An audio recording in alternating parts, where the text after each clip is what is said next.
Salutations everyone, this is Razor, bringing you guys some World at War for some reason. I don't know, I just felt like it. Throw up some World at War gameplay. Throwback Thursday, I don't know, whatever. Using the STG-44 with the Suppressa, only fully auto AR in the game.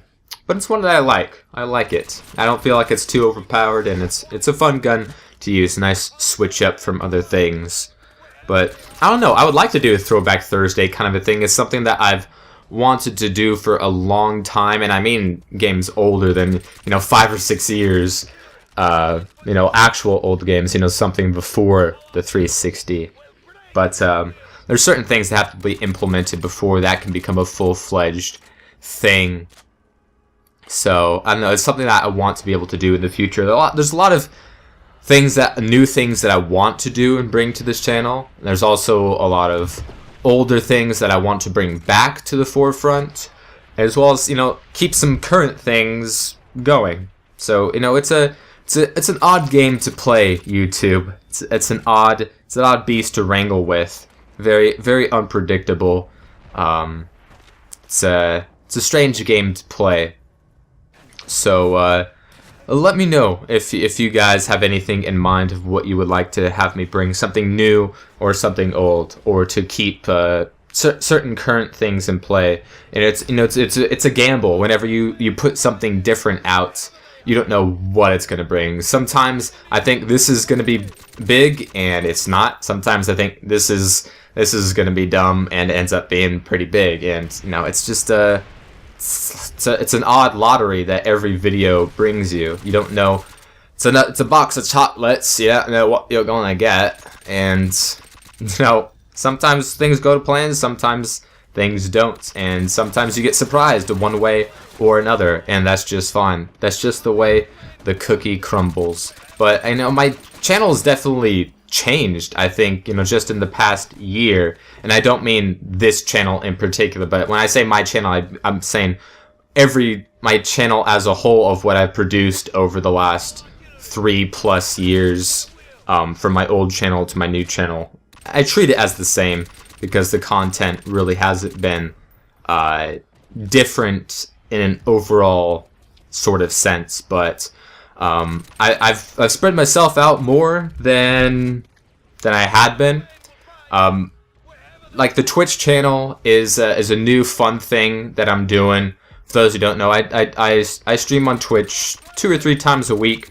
I try to switch it up between different games and those that people like watching. So that's been fun.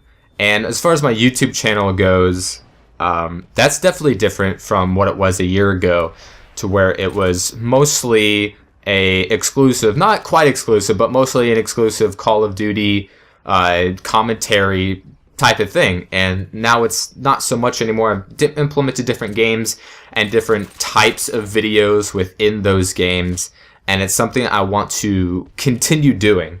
It's something that, and in a even more so, I want it to look even different a year from now than from what I have today. And of course, that's all up to the games, really. That's all up to what I'm able to give you guys, what I think you guys would like to digest and then poop back out for me until I could, examine it and see what needs to be kept, see what needs to, go to the way of the chopping block and stuff like that, and what the new games are going to bring us. I don't think a lot of people, when Minecraft came out, saw that, oh, this is going to be a game that's going to change my channel, or change my life, or totally change the number of zeros in my bank account.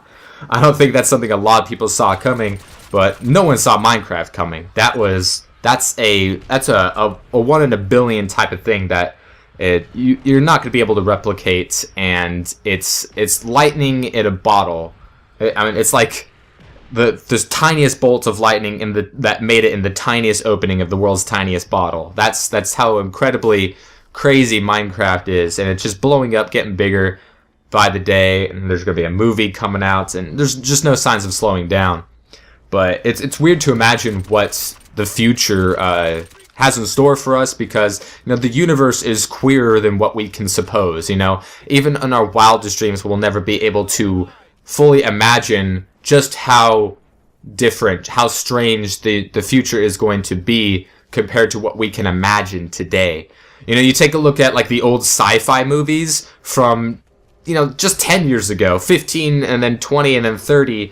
You take a look at the things that people imagined were going to be in the future, and they are much even crazier than what they could have imagined. To take a look at some of the movies in the past, 5, 10, 15, 20, 30 years, and you take a look at what they think the future is going to be like, and you're like, man, their imagination wasn't that good compared to what we have now with, internets and smartphones and Wi-Fi and social media and that type of things. That's stuff that they couldn't even imagine back in the day. People were still using, landlines in future movies in the past, and they were, wearing these weird clothes that weren't, functional. People were using flying cars. That's always something that's been weird to me. Flying cars. What's the purpose of flying cars? How is that an advantage to what we already have? I mean, save money on tires, but I'm sure that whole anti-gravity thing can't be cheap. But still, the universe in the future, I think even more so, is more queer than what we can suppose. It's going to be a lot different, and I think that's going to be especially true in multiplayer. I think that your single player changes, of course, have been drastic over the years. Pong and Uncharted aren't the same thing. Asteroids and Mass Effect, drastically different. But from the narrative of games that we've seen from, a couple generations ago to today, aren't really that different. The gameplay has changed due to graphical improvements and processing power and the amount of money that is invested into games, because it's such a huge business to where it takes a long time and a lot of money to develop some of these huge franchises that give you this vast new universe to explore. But overall, I think the single player sole narrative isn't going to be as different from 10 years from now as multiplayer is going to be. I think multiplayer is going to be definitely different, and I'm very curious to see what Destiny is going to bring us, because they've been really tongue-in-cheek about what they've said that this game is going to bring, and from what it looks like and from what I hope it's going to be, it might be a game changer in multiplayer. It might be a revolutionary step to where we can see, that thing that that's in like every game now. Remember the first game to have it? That was Destiny. Remember the first time this was introduced? That was, something that might come a year from now. And, with technology increasing exponentially with processing power, I think multiplayer with, social media and the way that's video games as a whole have been socially accepted. They aren't a niche market as they were 15, 20, and 30 years ago, to where, like, oh, you're a gamer. As I mentioned in a video before, almost half of all people are gamers, and I think that's trending to be an even greater broad thing, and it's accepted, it's making a lot of money, and it's just become part of the culture, and I don't think that's going to be changing anytime soon. So I don't know, stuff to think about, something I've been thinking about. Final score is 32-7 here with STG. Hope you guys enjoyed, and I will see you next time.